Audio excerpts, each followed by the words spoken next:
దాడిపై ప్రధాని మోదీ స్పందించారు. జగన్ త్వరగా కోలుకోవాలని ఆకాంక్షించారు. అటు జగన్ పై దాడిని BRS working president KTR social media వేదికగా ఖండించారు. మీరు సురక్షితంగా ఉన్నందుకు మేము సంతోషిస్తున్నాను. జాగ్రత్త అన్న. నేను ఈ దాడిని అత్యంత బలమైన పదాలతో ఖండిస్తున్నాను. ప్రజాస్వామ్యంలో హింసకు తావులేదని కేటీఆర్ ట్వీట్ చేశారు.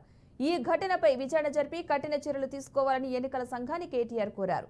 మాజీ మంత్రి Harish Rao, CPM AP chief Srinivas కూడా జగన్ పై దాడిని ఖండించారు.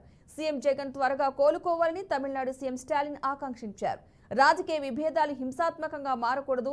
మన ప్రజాస్వామ్యంలో సభ్యత, గౌరవం పరస్పరం ఉండాలి అని స్టాలిన్ ట్వీట్ చేశారు. సీఎం జగన్ పై దాడికి చంద్రబాబు, పవన్ కళ్యాణ్లను బాధ్యులను చేయాలని వైసీపీ మంత్రులు కోరుతున్నారు.